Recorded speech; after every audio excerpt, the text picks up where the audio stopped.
many of you already have read it, but anyway, it took me a while because I was the first one to see her in real life in her apartment, and since I am the closest relative in Chicago, so I had to prepare everything with the cremation and everything, and trying to get in touch with their family.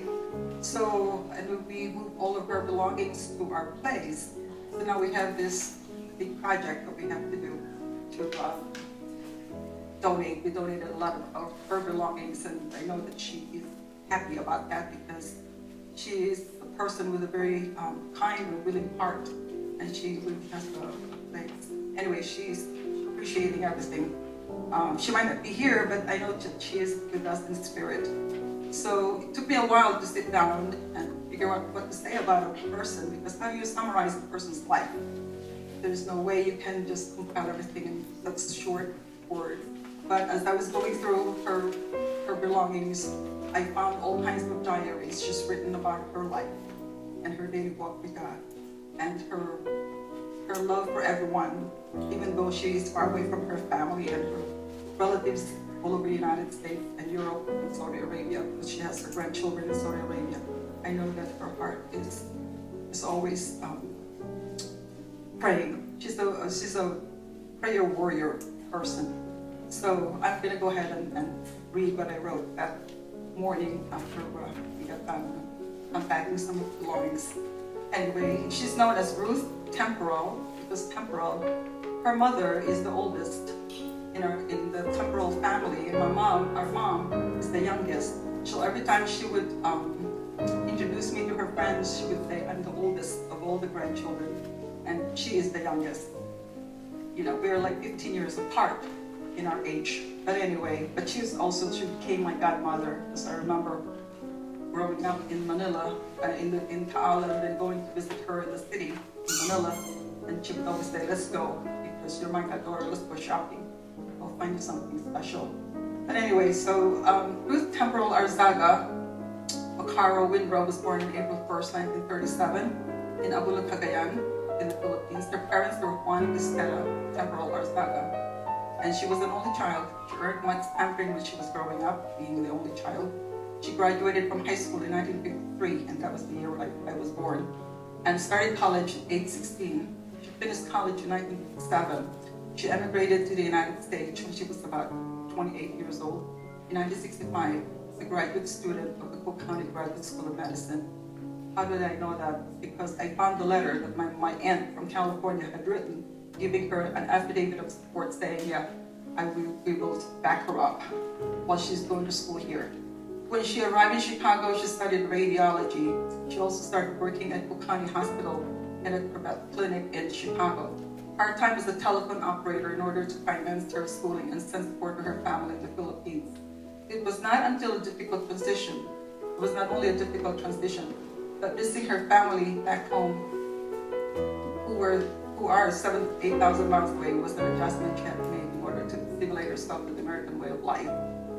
Manning Ruthie, as referred to her with endearment, met the love of her life, Mr. Anthony Winrow, in 1967. And according to her, her first date with Tony was when he invited her to hear the Messiah concert choir perform at his church, Greater Bethesda Baptist Church. It was an evening she would never forget. She also heard Tony sing with the men's choir. He was in the bass group year after she was married to him. His character spoke loudly to her, his dedication, kindness, and service to his church and community. They both served Greater Bethesda faithfully for 33 years. He became chairman of the deacon board, an accomplishment that came to fruition. Ruthie truly believed it was divine intervention that they met, considering they were worlds apart in terms of culture and upbringing. She became a dedicated wife to him, and when his health was failing, she nursed him to good health, which contributed to his long life. He lived to be 88 years old, according to the Reverend Lincoln James, spoken at his eulogy. Reverend James was Tony's best friend, and they knew each other for the time they were little, like in grade school. And so when Reverend James is now no longer with us, but anyway, he spoke highly of Manning Ruthie and Tony. From Cook County Hospital, Ruth transferred to Rush Presbyterian Luke Hospital, where she worked for 30 years, until her retirement in 1996. Under her tutelage as the radiology supervisor, her department flourished and were recognized. She was highly favored for her professionalism, efficiency, and dedication for her service to mankind. She received many honors, awards, and recognitions, and during this time, Tony supported her efforts 100% as a husband and friend, while he himself works as an accident investigator for the Yellow Cat Company. Ruth's talent with calligraphy made her well known among her colleagues and circle of friends while she was still working as a full-time employee at the hospital. She shared one story with us. One outstanding and well-known surgeon approached her and asked if she would be willing to handwrite his daughter's wedding invitations. She was challenged and did not say no. With perseverance and candor, she labored day and night to complete the task. Mind you, after doing her daily job at St. Luke's Presbyterian Hospital, it took many hours, but the reward was great, according to her. She received many compliments and buzzwords about her talent when around the hospital. The surgeon and his family were very grateful, and they became friends for life. Today, she empty your drawers, and if you happen to find a card or mementos she had given you, treasure them, for she breathed a special prayer for you that you will also be blessed. That is her character. I treasure everything she had given me, for I know those encouraging words lifted my spirit. Those words inundated with her own prayers from her heart. She was truly an angel, and that is her legacy she wants to be remembered. Ruth found enjoyment in serving Greater Bethesda, her community and friend. She was involved in raising scholarship money through AfriCare for serving high school and college-bound students. She received the highest honor from Mrs. Jackie Jackson, wife of Reverend Jesse Jackson, for her tireless efforts along with the committee in making AfriCare Chicago chapter extremely successful in all of its endeavors. She was so proud to have known Mrs. Jackson, flying to Virginia and Washington, D.C., and meeting with Reverend Jackson and his family in 1980 were one of the highlights of her life. Mingling with the bigwigs of Chicago, like attending formal dinner function with Mayor Harold Washington, were events she never dreamed would ever happen in her lifetime. But she remained a humble servant. As Ruth's first cousin, we called her Mana. It is a sign of respect and love for an elderly person in our Filipino culture. She and Tony were very loving to our family. Both were present when I married my husband, Curtis. I'll never forget when our daughter Luistro was born in 1982. It was around 2 o'clock in the morning, high zero in the freezing temperature. She and Tony drove all the way from the south side of Chicago to Maywood to witness the birth of our first child. She was there to give moral and loving support because my husband just got out of surgery and stopped being able to drive. We developed such close bond that our daughters, Alyssa and Christina, always looked forward to Aunt Ruth and Uncle Tony's visit in Westchester, and later on to Willowbrook, where we currently live. At age 3 or 4 years old, Alyssa's favorite game with Uncle Tony was rubbing his bald head and putting on different hats so that everyone started laughing for his silly look. When our children got older, they never missed their band concert, high school, and college graduation. When Tony went home to be with the Lord in 2003, Ruth's heart was broken. She experienced tremendous loss and sadness. She turned to God in prayers, not knowing what lies ahead. With her faith and conviction, her loneliness somewhat dissipated. She found strength, and her faith in God carried her through her storms and disappointments. We do not doubt where she is spending eternity today as they speak these words. She was ready and had victory in her life. She always said, let go and let God be in control to do miracles in her life. She listened to her favorite hymns. She read her devotions, wrote in her journal, and prayed diligently daily. She prayed for her family and friends for their own salvation and witnessed to them here and abroad. She had so much love to give, and her beautiful smile, encouraging words, faith in God are the things we will miss the most. Please remember her for all eternity.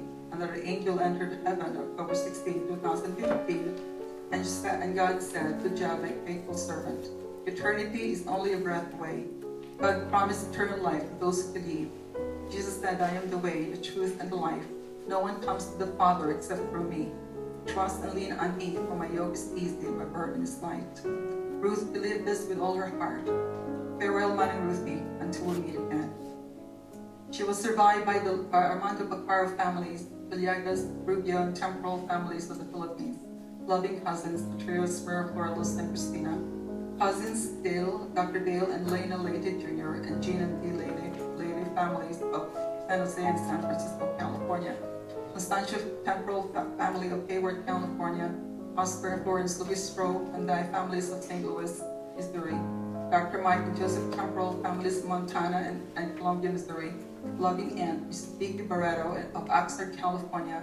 And cousins Mike and Cleophia Barreto, family of Yorba Linda, California. And of course, her best friend, Sam and Marilyn Plummer of Lansing, Illinois. Again, thank you for being here to honor her memories. So that's how, I don't know, that's all I can remember to tell you. But anyway, so you know that she's appeased because, you know, her son, her oldest son, passed away last December.